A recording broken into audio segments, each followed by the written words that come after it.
ஒரு ஊரில் குப்புசாமி என்று ஒருவர் இருந்தார். அவருக்கு தனது குடை என்றால் அத்தனை உயிர். எங்கு சென்றாலும் அந்த குடையுடன் தான் செல்வார். ஒரு நாள் மாலை நேரம் குப்புசாமி ஒரு பெரிய ஆலமரத்தின் அடியில் இருந்த நாற்காலியில் அமர்ந்தார். கையில் ஒரு சுட சுட சுண்டல் பொட்டலம் இருந்தது. ஆஹா, நல்ல பசி! சுண்டலை நிம்மதியாக சாப்பிடலாம் என்று பொட்டலத்தை பிரித்தார். ஆனால் திடீரென்று வானம் இருண்டது.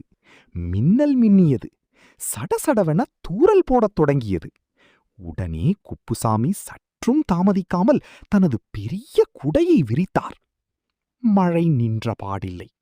பெருமழை பெய்து தெருவெல்லாம் வெள்ளக்காடாக மாறியது. வெள்ளம் மிக வேகமாக ஓடியது.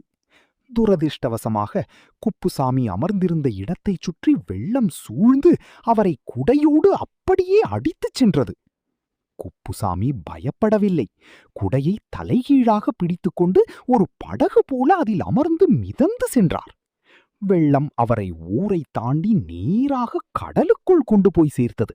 அதோ கடல், கடல் என்று குப்புசாமி வியந்து பார்த்தார். அப்போது அங்கே ஒரு அதிசயம் காத்திருந்தது. கடலில் இருந்த ஒரு பெரிய திமிங்கலம் தனது வாயை அகலத் திறந்து வைத்திருந்தது.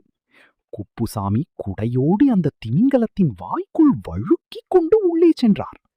திமிங்கலத்தின் வயிற்றுக்குள் சென்ற குப்புசாமி அங்கு இருந்த மற்ற மீன்களையும் பொருட்களையும் பார்த்தார். தப்பிப்பதற்கு வழி தேடியவருக்கு ஒரு யோசனை தோன்றியது. தனது குடையை பயன்படுத்தி மீனின் வயிற்றை ஒரு குத்து குத்தினார். உடனே திமிங்கலம் தும்மியது. வெளியே வந்த குப்புசாமியோ ஒரு பெரிய அலையின் உதவியால் தனது குடைப்படகின் மூலம் லாவகமாக தப்பித்து மீண்டும் கரைக்கு வந்து சேர்ந்தார். தனது குடை மழையிலிருந்து மட்டும் காக்காமல் உயிரையும் காப்பாற்றியதை எண்ணி குப்புசாமி பெருமிதம் கொண்டார்.